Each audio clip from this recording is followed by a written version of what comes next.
बिस्मिल्लाहिर्रहमानिर्रहीम। अस्सलाम वालेकुम। क्या हाल है आप सबका। मेरे मिनी ब्लॉग में आप सबका वेलकम है। तो जी आज मैं सबसे पहले उठ जाती हूँ। सबसे पहले अपने बेड की चादर को चेंज कर देती हूँ। चेंज कर लेने के बाद जी मुझे याद आता है मैंने तो ब्रश किया ही नहीं, तो सबसे पहले मैं ब्रश कर लूँगी। चलिए जी मैं ब्रश करके आती हूँ। यहाँ पर मैंने ब्रश कर लिया। ब्रश करने के बाद मैं अपने कपड़े वगैरह प्रेस कर लेती हूँ। ये देखिए गाइस, मुझे पिछले साल मेरे हस्बैंड ने लेके दिया था, कितना खूबसूरत है ना। ये मैंने लिया था और बहुत बहुत बहुत प्यारा लगा था। मैं ना ईद पे पहना था ये। चलिए मैं फटाफट से डाल कर आती हूँ। यहाँ पे मैंने डाल लिया था जी ये ड्रेस। तो अब मैं बनाने लगी थी रोटी। हो गया था दोपहर का टाइम। नमाज़ पढ़ ली थी मैंने ज़ोहर की। आज जुम्मा था तो आज मैंने जुम्मे की नमाज़ पहले पढ़ ली। कपड़े वगैरह पहन के अच्छे से तैयार होकर पहले मैंने नमाज़ पढ़े। उसके बाद मैंने रोटियां तैयार की। रोटियां तैयार करके यहाँ पे मैंने शामियाँ भी अपनी बना ली थी। ये देखिए कितनी प्यारी प्यारी मेरी शामियाँ बन गई, कितना प्यारा कलर आया। चलिए आए हस्बैंड को देकर आते हैं। मैं अपने हस्बैंड जी को ये 2 शामियाँ बना कर देकर आई। बाकी 2 मेरी बन रही थी।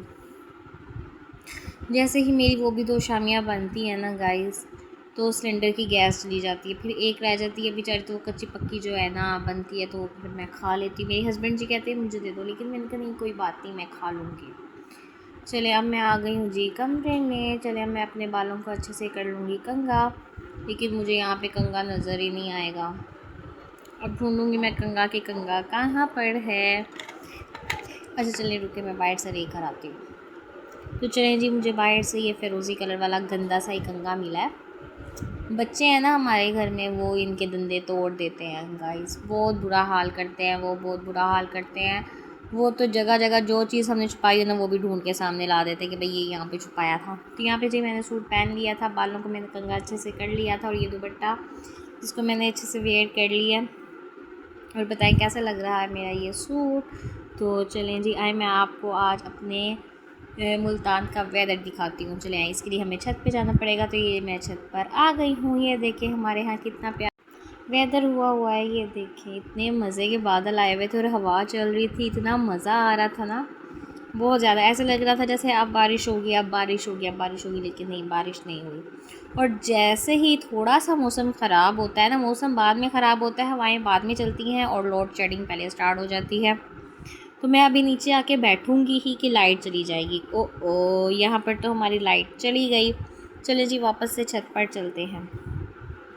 तो मैं ये कमरे से आ गई थी बाहर और चले आए छत पर। चलें, हमारा यूपीएस भी बंद हो गया था, वो इस वजह से कि लाइट ने इतना तंग किया हुआ है। कल भी लाइट जो थी ना वो 4 बजे की गई है, रात को 3 बजे के करीब आई है, 3 सवा 3 के करीब आई है इस तरह से। और हम लोग सारी रात बैठे रहे हैं, मेरे father in law, mother in law, हम सब लोग बैठे रहे हैं और ख़ुद को हवा झलते रहे। बल्कि हवा की ज़रूरत नहीं थी, लेकिन मच्छरों की वजह से ना हमें ये सब करना पड़ा। और ये देखिए कितना क्यूट सा कबूतर था, यहाँ पे बैठा हुआ था। और ये मैं चारपाई पर बैठ जाती हूँ कुछ इस तरह से। और ये देखिए कितनी प्यारी कढ़ाई हुई है ना मेरे सूट की। ये मैं सूट जब भी पहनती हूँ ना मुझे बहुत बहुत अच्छा लगता है। और जब ये मुझे हस्बैंड ने लेके दिया था ना, मुझे बहुत प्यारा लगता था। तो हस्बैंड जो भी चीज़ लेकर देना अच्छी लगती है। वो पावे एक 400 रुपये का फूल ही क्यों ना हो, वो जान से भी ज़्यादा प्यारा होता है, ये तो मुझे पता है। और अल्लाह पाक सबके शोहरों को सलामत रखे, अल्लाह पाक सबके शोहरों का साया आबाद रखे, अल्लाह पाक सबके रिस्क में बरकतें अता करे, सबके कारोबार में लहरें बहरें लगा दे, आमीन सुमा आमीन। चलें जी, यहाँ पे आ गई थी हमारी लाइट भी। मैं नीचे आ गई।